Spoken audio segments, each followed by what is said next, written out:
రెండు తెలుగు రాష్ట్రాల్లో ఇటీవల భారీ వర్షాలు కురిశాయి. గత 10 రోజులుగా ఎడతెరపులేని వర్షాలతో వాగులు వంకలు పొంగిపొర్లాయి. ప్రాజెక్టులు, చెరువులు జలగలు సంతరించుకున్నాయి. ముఖ్యంగా ఏపీలోని విజయవాడ, తెలంగాణలోని ఖమ్మం, మహబూబాబాద్ జిల్లాలను వర్షాలు అతలాకుతలం చేశాయి. భారీ వర్షాల వరదలతో అక్కడ జనజీవనం స్తంభించిపోయింది. తాజాగా రాష్ట్రంలో వర్షాలపై హైదరాబాద్ వాతావరణ అధికారులు కీలక అప్డేట్ ఇచ్చారు.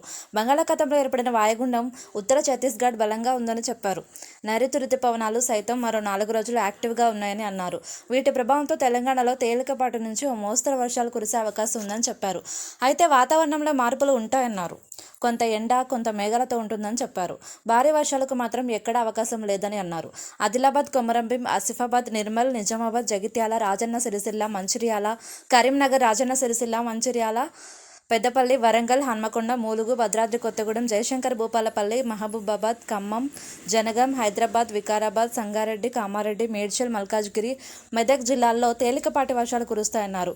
గాలుల వేగం గంటకు 25 నుంచి 30 కిలోమీటర్ల వేగంతో ఉంటుందని చెప్పారు. ప్రస్తుతం భారీ వర్షాలు లేనందున రాష్ట్ర ప్రజలు ఊపిరి పీల్చుకుంటున్నారన్నారు. ఇక ఎగువన కురుస్తున్న వర్షాలతో గోదావరికి భారీగా వరద ప్రభావం పెరుగుతుంది. ఇంద్రావతి నుంచి వరద గోదావరిలో కలుస్తుండటంతో ప్రవాహం పెరిగింది.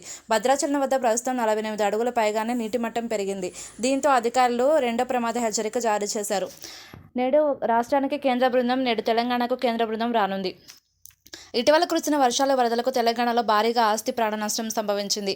మొత్తం 29 వరద ప్రభావిత జిల్లాలను గుర్తించగా ఖమ్మం, మహబూబాబాద్ జిల్లాలు ఎక్కువగా ప్రభావితమయ్యాయి. రాష్ట్ర వ్యాప్తంగా 33 మంది ప్రాణాలు కోల్పోయారు. 11,000 మూగజీవాలు కొట్టుకుపోయాయి. దాదాపు 5,000 ఇండ్లు దెబ్బతిన్నాయి. 2 లక్షల మంది వరకు వరద బాధితులుగా మిగిలారు. దీంతో నేషనల్ డిజాస్టర్ మేనేజ్మెంట్ అథారిటీ సలహాదారులు, కేంద్ర హోంశాఖ జాయింట్ సెక్రటరీ నేతృత్వంలోని 6 సభ్యుల కేంద్ర బృందం నేడు రాష్ట్రానికి రానుంది.